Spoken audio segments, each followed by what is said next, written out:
Well. Yes, I'm a little bit late to this topic. I'm pulling a dev over here. Except I'm not an ideologically possessed lunatic who will defend the state no matter what it does. Also, I don't have a fear of truckers. Say what you want about me wanting to bow down and kiss ring, it sure as hell beats tongue in the balls of a horde of bureaucrats who will then proceed to thank you by taxing yours off. Which leads us neatly to our topic of discussion for today, USAID. Now, it is vitally important that everyone who wishes to tangle with not only this, but politics in general, to understand the following. You must clear your mind of current political forms and paradigms. Forget about, say, republicanism or the US Constitution. Hell, chuck away constitutionalism in general. It's effectively worthless here in the grand scheme of things.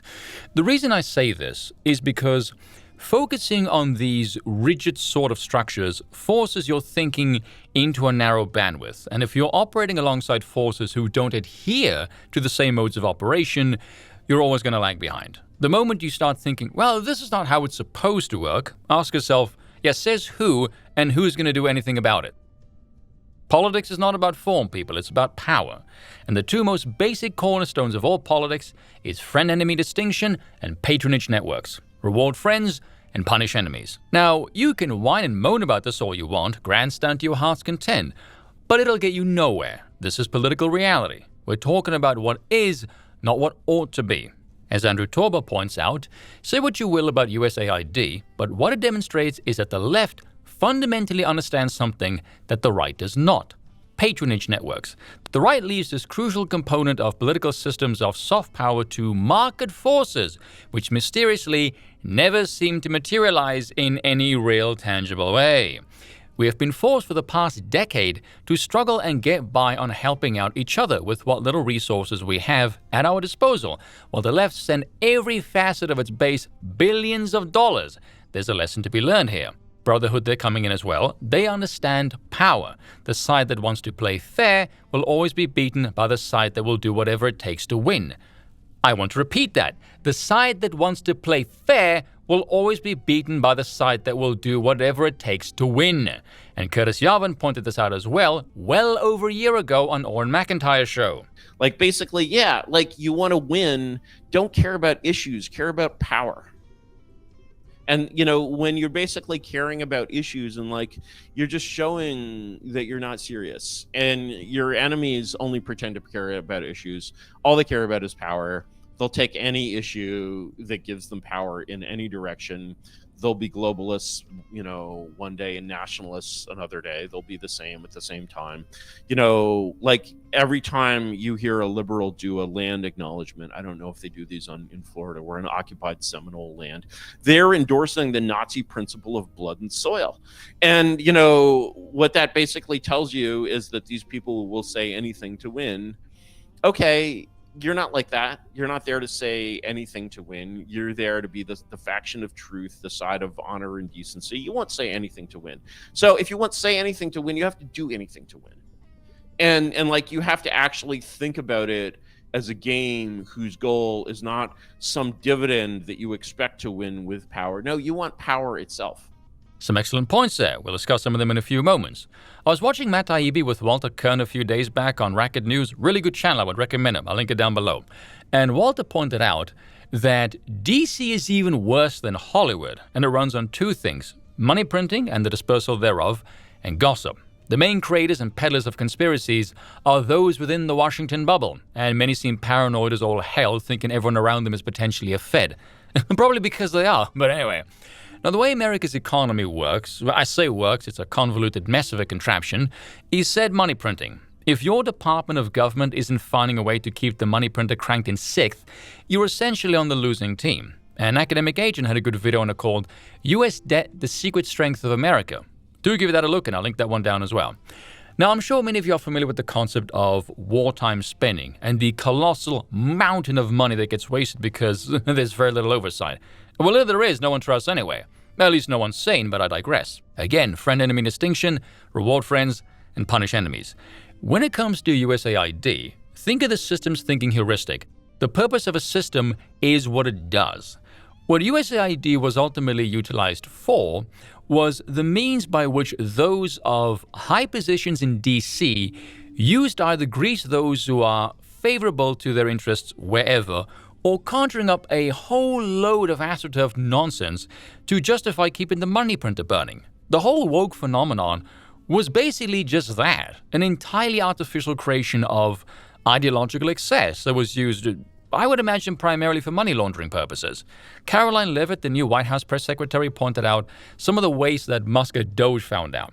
$1.5 million to advance DEI in Serbia workplaces, $70,000 for a DEI musical in Ireland, $47,000 for a trans opera in Colombia, $32,000 for a trans comic book in Peru. These are real things, by the way. Now, I don't think you need to be a genius to figure, actually scratch that, you probably do, to recognize the chances of the so-called funding actually being used for any of that is likely very low, which is probably why leftists don't want to talk about it. No, they would rather focus on the morally righteous-sounding things as a means to discredit anyone who obviously recognizes the waste and fraud wasn't isolated to just the ridiculous-sounding bollocks. But anyway, most likely it went to line the pockets of administrators and bureaucrats. Now, hell, we know that's where it went. It was the mechanism to launder money to whatever venture, be this rewarding friends in the right places or helping strategic U.S. interests on the taxpayer's dime. Apparently, USAID was where you went when even the CIA thought it was too dirty. I was asking Scrump about this because he pointed out they're basically rubber-stamping middlemen. USAID was just a cog. And I asked, is it really that simple? To which he replied, why does it need to be more complex? All right, fair enough. Good question. The agendas are pushed from the outside through it, which does add up because, as Yavin pointed out, as well as Mike Benz on Tucker Carlson's show, the state doesn't have an ideology. It just desires power for the sake of power, and so it will help any faction in any ideological direction so long as whatever puppet it installs serves the interests of U.S. hegemony. Basically, what the U.S. was accusing Russia of doing, it was itself doing, at a scale most people can't actually even comprehend. No surprise there. Now, much of what was just mentioned was primarily foreign-focused. However, the state was also spending lavishly on domestic propaganda, because that is how democracy works. Whoever directs a narrative holds the power. Because as it turns out, gay race communism can't survive without being artificially propped up by looting the taxpayer. Which is theft. Yes, hello ANCAPs. Them trying to pretend this isn't really the case is also very amusing. I'm looking at you, Politico, you shady-ass bunch of bastards. So having said all of that, and this is where things get all kinds of wacky. Whether the Skittle Squad bollocks was fake and gay and primarily used for money laundering or cringe-fringe political maneuvering is largely irrelevant. The fact of the matter is, the political class responsible for that can't just turn it off like a spigot. I mean, they can try, but they've invested far too much money, and a significant portion of the population have been suckered into swallowing that bollocks. They have become cultified by it, and it's caused an internal schism, which is absolutely hilarious. So you have the political class in power, and then you've got the auxiliary supporting plebs outside of power, the instruments of influence, which is a posh trat's way of saying propagandists. It appears many of those have not gotten the updating memo, or they ate it or something, who the hell knows. There's a few who are more politically astute, who realize the pivot is necessary, who recognize that a portion of their own base are hell-bent on being stubborn to the point of appearing cognitively impaired at best and downright mentally unstable at worst, which they have to contend with. Again, absolutely hilarious. Now, a lesson that people should learn, although I suspect most won't because they're too cozy, high as hell romanticizing their ideology as opposed to dealing with the cold, harsh reality of political sobriety, is that the state is absolute. Power comes from the state, and culture is downstream from power. I mean, look at history. When it comes to any civilization or period, the first question that you ask is, who's in charge? You can even see this on this platform. The amount of people who believe that a Trump presidency would cascade and permeate into every facet of society. Hierarchy is natural, folks. It is how all human organizations operate. Your political rivals are no different. This is why I said you must forget about the Constitution, republicanism, and all of that jazz. Because your enemy doesn't care about any of that. I mean, you're free to use it as a guiding principle for when you hold the reins of power, but to believe your enemies will somehow be constrained by it is suicidal. The opposition are wild like religious zealots, cult-like devotion to the state. They have total faith in what you can call the procedure. Their version of, say, the Constitution, the courts, the rule of law, etc., all of that revolves around it. The concept that it can be desecrated or perverted or corrupted in any capacity is unfathomable to them, for the state can do no wrong whatsoever, aka we favor the corruption when it suits us, for there are no principles, only power. Their entire perception of morality stems from this, and as such they will spurg and freak the fuck out the moment someone eyes the procedure, or heaven forbid someone suggests power is exercised through different means, i.e. via aggressively strong executive action. I'll wait true to Kaiser. Whether it's moral or righteous, it does not matter to them. They don't care. Someone we don't like is doing things we don't like, and that's all. They have no moral authority on anything. They operate exclusively through the power of the state.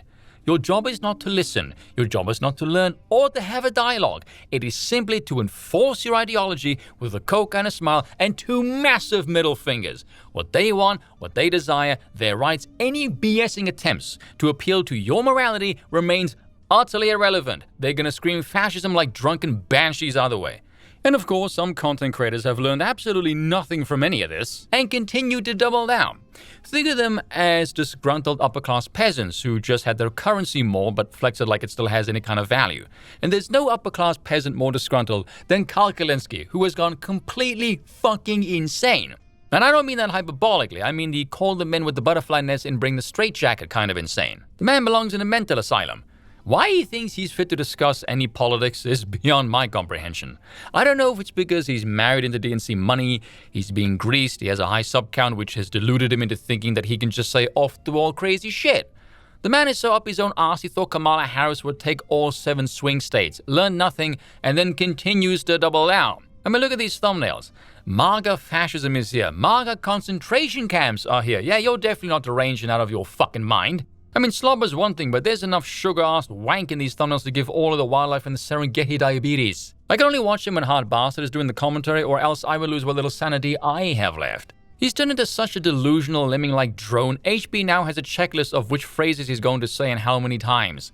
Claiming what Elon Musk is doing is a coup, yes, because nothing quite says fascistic takeover like spending less of the taxpayers' money, saying robber barons, looting the treasury, calling DOGE employees a bunch of pill poppers, and of course, my personal favorite, Elon Musk illegally hacked the treasury, tries to hack the payment system, illegally hacking the US Treasury. Fucking assholes hacked in there. Illegally hacking the treasury. Illegally hacked our government. Hacking their government. Illegally hacked into the US Treasury. Illegally hacking the treasury. Illegally hacked into the treasury. That was from one video, and in under 5 minutes. By the way, he used that illegal line to justify the harassment of DOGE employees. To what? And if it isn't that kind of stupid shit, it's this kind of stupid shit. We'll see you in the courts, in Congress, in the streets. Elon Musk is a Nazi Nepo baby.